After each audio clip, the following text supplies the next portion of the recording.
Oi, pessoal. Maria Luísa Carvalho, Acupuntura Simplificada.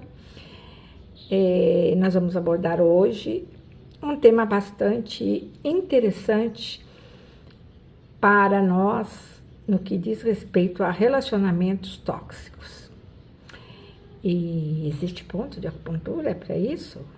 Nossa, que interessante, que bom, vamos usar. Bem, primeiro vamos entender. Uma relação tóxica é uma relação emocional, mexe muito com o nosso emocional, requer de nós uma atitude que muitas vezes nós estamos vulneráveis em relação às nossas emoções, ao nosso estresse emocional, a depressão, as ansiedades e o mundo agitado, fazendo parte da nossa rotina.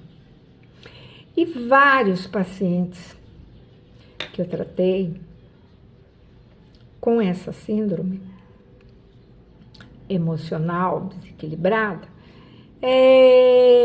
teve excelentes resultados desde a primeira sessão, no sentido de que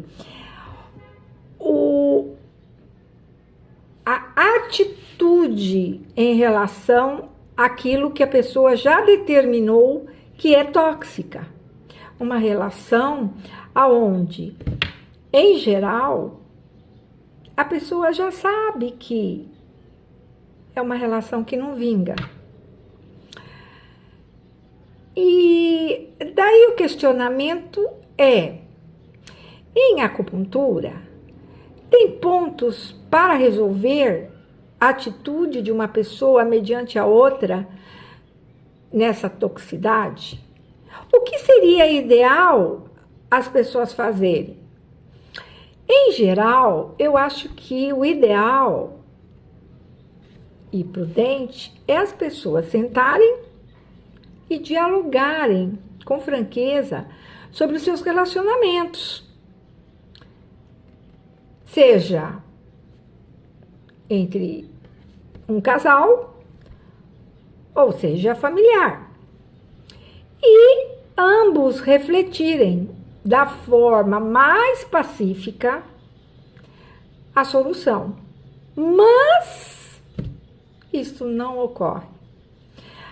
Não ocorre por quê? Porque existem pessoas com as suas diferenças, com a sua postura, com a sua mentalidade, com a sua cultura, com a sua forma de ver o mundo, ver a vida, e às vezes não se permite, principalmente aquelas pessoas agressivas, estúpidas,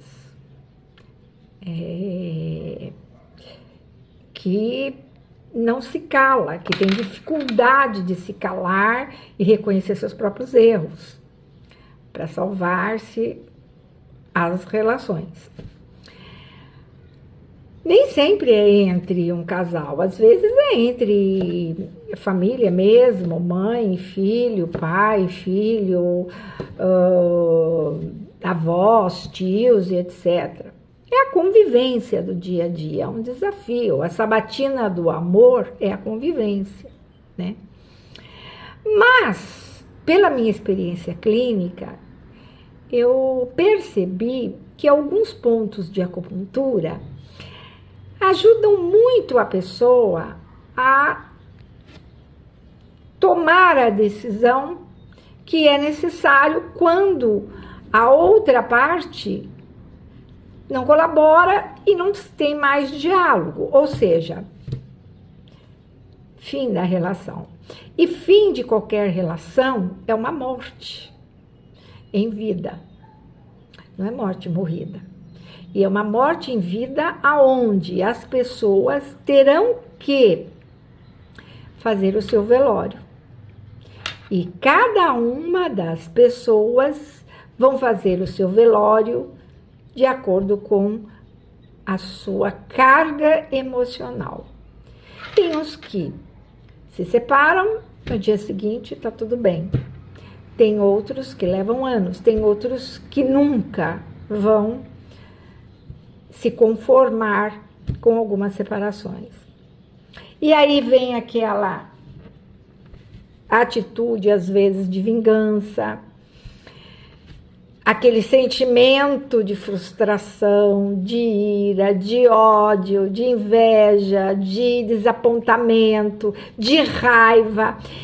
E isso mexe com a estrutura física dos órgãos de acupuntura, como o fígado, como o estômago, que está muito relacionado com as ansiedades, com o fígado, que está muito relacionado com a raiva, com a tristeza, que está relacionado com o pulmão, com a frustração,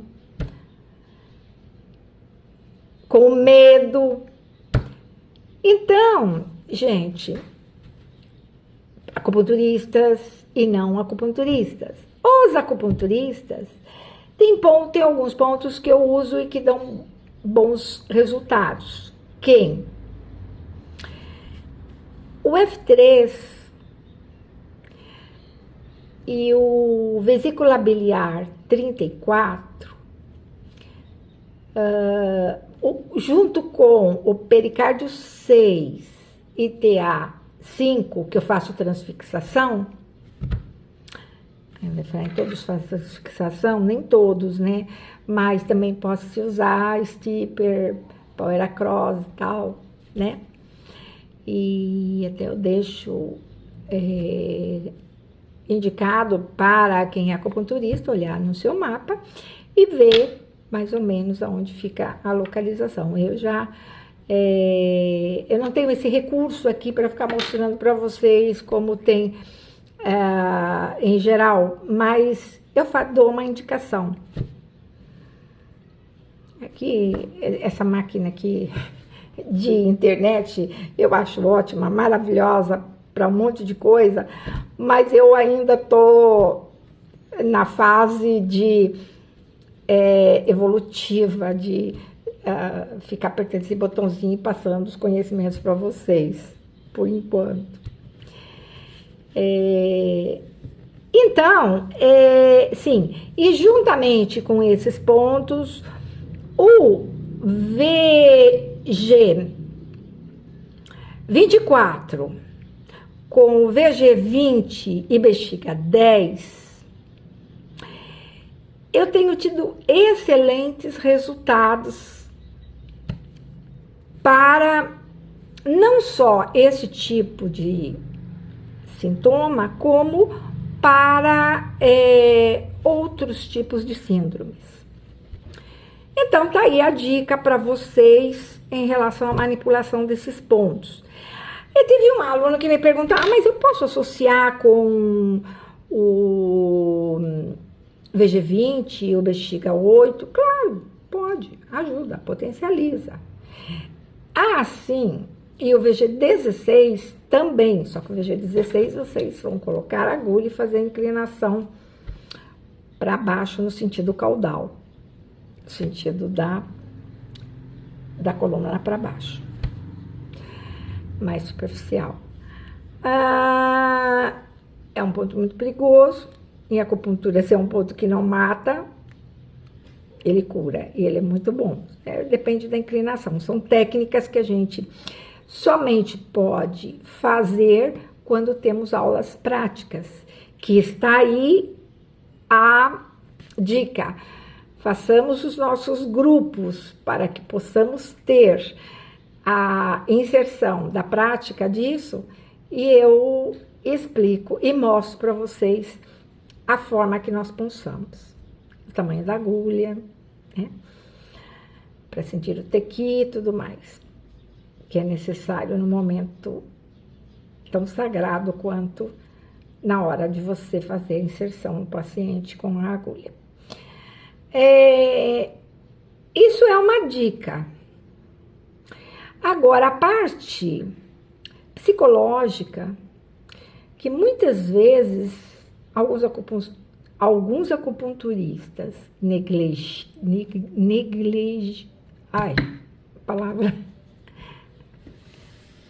comete negligência, né?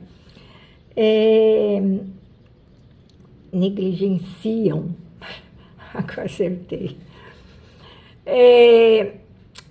Eles têm, às vezes, dificuldade de ouvir o paciente, fazendo questionamento, e que na primeira sessão de acupuntura leva tempo, né? Então, no momento da primeira anamnese, é muito importante vocês reconsiderarem a parte emocional, no que tange a todo um procedimento que nós estamos enfrentando. Sugiro que vocês solicitem aos pacientes uma alimentação mais equilibrada, com menos carboidratos, né? Doces, principalmente doces, que causam muita ansiedade, mais ainda potencializa, dá uma sensação imediata de conforto, mas em seguida desperta uma explosão em relação à dopamina, a serotonina, endorfina, substâncias que o cérebro produz. E que nesses quadros, juntamente com a alimentação, muita água, alguns tipos de minerais, né? Magnésio é um deles. Eu até sugiro que vocês assistam os vídeos do Dr. Haroldo Veloso. Ele é considerado o pai do magnésio do Brasil. Stephen Sinatra também, os dois morreram o ano passado. E vocês façam uso dessas informações como suplemento alimentar. Uma alimentação sendo o seu remédio vai auxiliar muito. Mas não adianta só isso.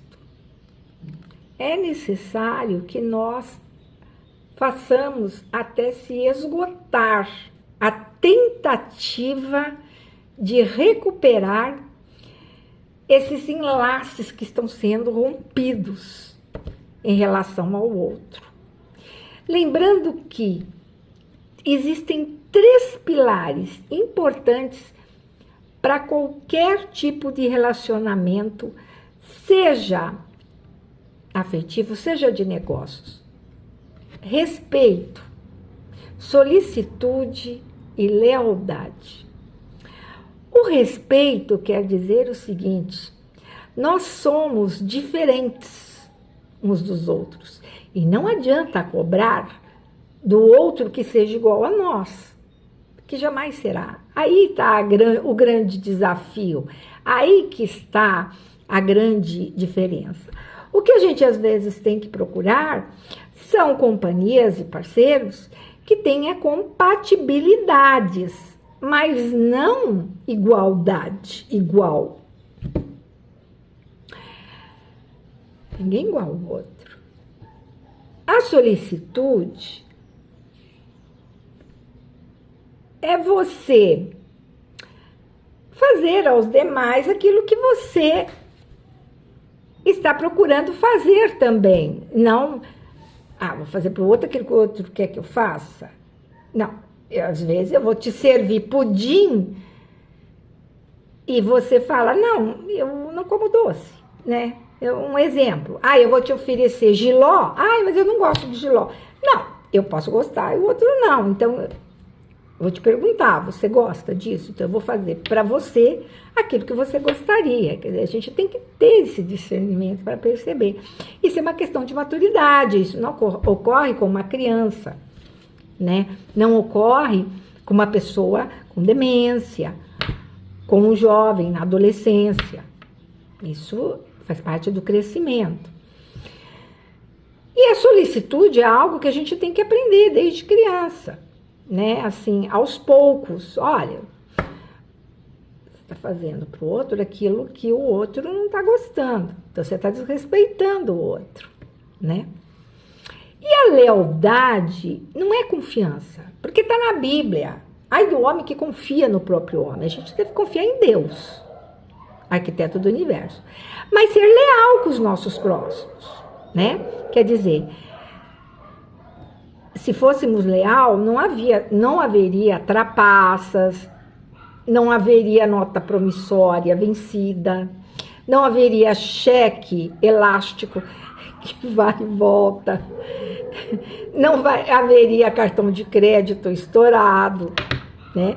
Enfim, porque muitas vezes a gente passa a ser desleal com o outro. E às vezes a verdade e a franqueza machuca muito.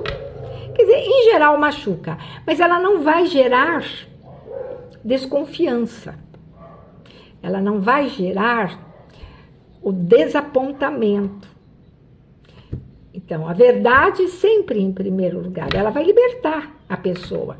Pode ser que naquele primeiro momento você não goste de ouvir aquela verdade, mas depois, mais para frente, você vai repensar. Então, se nós procurarmos agir assim, as relações ficarão melhores, mais brandas. E as tensões também. No nosso dia a dia, né? Então, a gente teria que somar. Mas nem todos estão nesse patamar. Às vezes a gente tem que usar máscaras, não falar tudo que vem à mente, né? Mas existem determinados momentos que é possível ter-se esse diálogo. Mas se não tiver, o mundo é enorme e tem espaço para todos. Até ouvi uma vez um enunciado muito interessante. Estava dando o tamanho do mundo, o tamanho dos continentes, tudo mais, e diz assim: e você vem fumar bem aqui na minha frente?